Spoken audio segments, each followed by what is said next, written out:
Bismillahirrahmanirrahim. Müminlerden öyle erler vardır ki Allah'a verdikleri söze sadık kaldılar. İçlerinden bir kısmı verdikleri sözü yerine getirmiştir, şehit olmuştur. Bir kısmı da şehit olmayı beklemektedir. Verdikleri sözü asla değiştirmemiştir. Ahzab 23.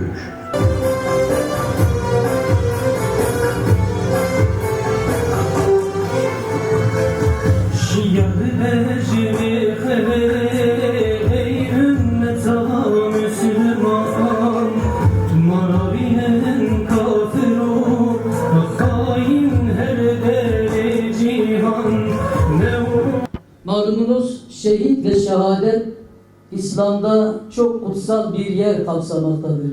Ki Kur'an'a konu olmuş, Rabbimizin gündem yaptığı, övdüğü ve şan ve şereflerine dikkat çektiği bir makamdır şehadet.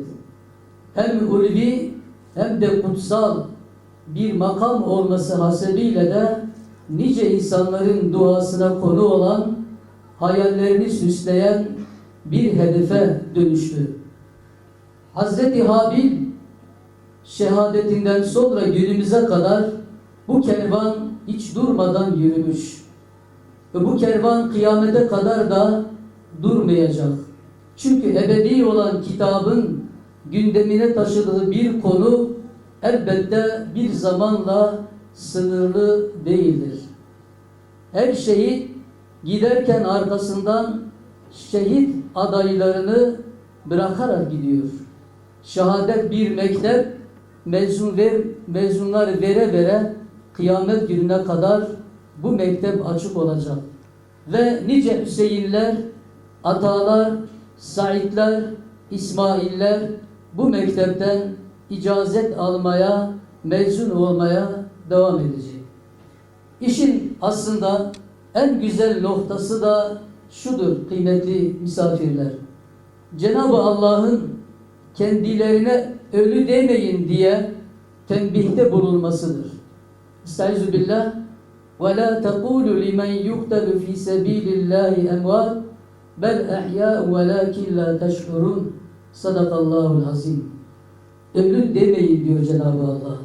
Şehitlere ölü denmesine Rabbimiz razı değildir. Nehyediyor. Sakın ha Allah yolunda öldürülenlere ölüler demeyin. Cenab-ı Allah yasaklıyor bunu. Aslında makamın yüceliği, kutsallığı buradan çok açık bir şekilde zaten öğrenmiş oluyoruz. O yüzden şehadet hep esaret zincirlerini kıran bir güce ve bir kuvvete dönüşmüş. Özgür olanlar, özgürce kulluk edenler, özgürce imanının gereğini yerine getirenler şehadet şerbetini içmeye layık görülmüşlerdir. Şehit aslında bir öğretmendir kendisinden sonra kalanlara. Ölümü öldüren ve ölümsüzlük yurduna adım atan şehitler aslında ölüme kucak açıp gülümseyerek giden ve Allah yolunda nasıl ölülmesi gerektiğini de öğretip giden bir öğretmendir. Şehit ve şehadet İslam'ın motorudur. Şehadetler ve şehitler var oldukça İslam'ın sancağı da, tevhidin sancağı da asla inmeyecek. Ve şehitler kendi kanlarını, canlarını ortaya koyarak İslam'ı kendilerinden sonraki nesillere aktaran yiğitlerdir. Eğer biz bugün İslam diyorsak, Kur'an diyorsak, biz bilelim ki İslam'ın bize ulaşmasında nice büyük şehitlerin, nice büyük canların, dökülen kanların emeği vardır. Bugün İslam bize ulaşmışsa elbette toprağın altında yatan canlarını ve kıymetli kanlarını bu yola vakfeden, hibe eden, hediye eden elbette şehitlerin emeğidir. O yüzden şehit sadece anılan değil, anlaşılması için konu edinilmesi gereken bir husustur. Elbette şehitleri anmak, anılarını, miraslarını ve tarihte bıraktıkları izlerini takip etmek, konuşmak onlara verilen bir değerdir. Ama şehidin değeri sadece bu değildir.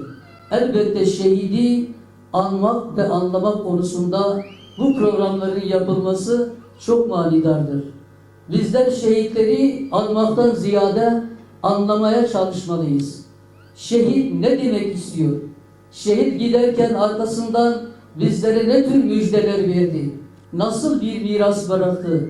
Nasıl bir dava bıraktı? Şehit bizden sonra ne yapmamızı istedi?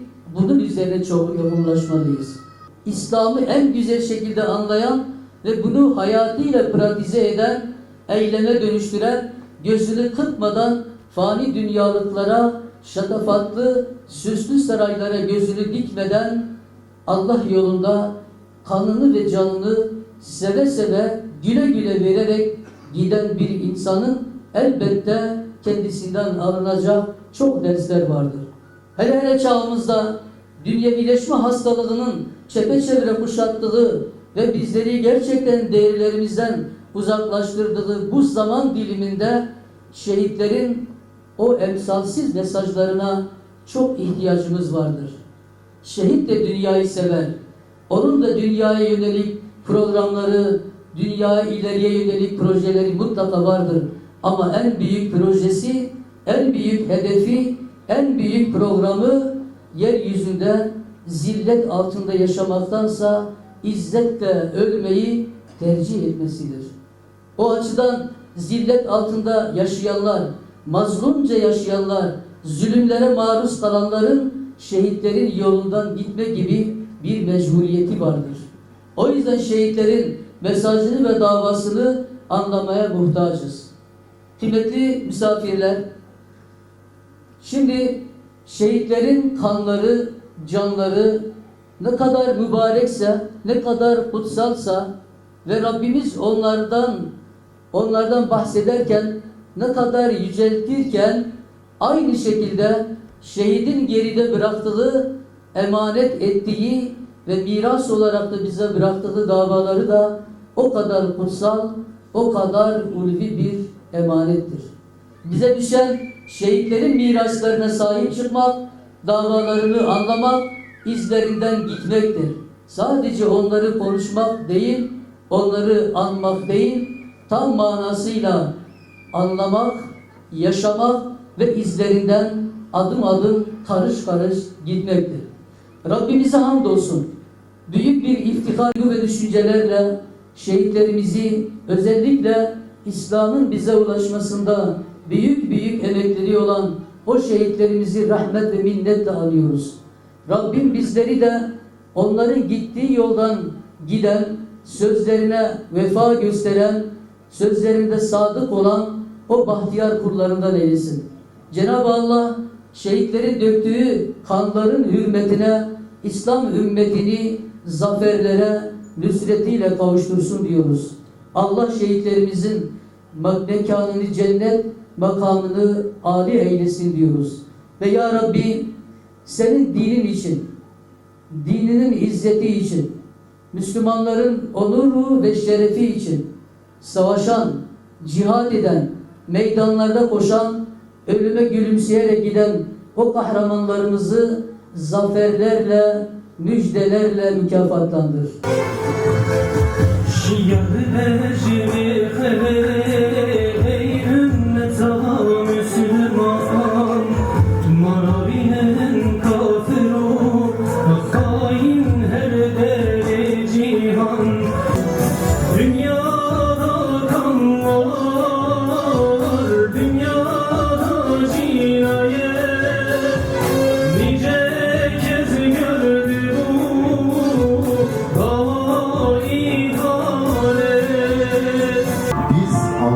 Resulü'nü tanıdıktan sonra sırtımızı çevirdik fani dünyanın tüm zevklerine. Avuçta ateş, göğsümüzde iman, gönlümüzde Allah ve Peygamber aşkı. Şehit Sabahattin, daha küçük yaşlarda annesini kaybetmişti. Yoksul bir ailede öksüz olarak büyüdü. Ayakkabı boyacılığıyla başladığı hayat serüvenini ileriki yıllarda Van'ın sayılı esnaflarından biri olarak sürdürecekti. Yıllarında dava ile tanışmış, fedakarlığı, ihlas ve cesaretiyle dikkatlerini üzerine çekmiştir. Bu güzel hasetleriyle dava içerisinde sorumluluk alacak duruma gelmişti.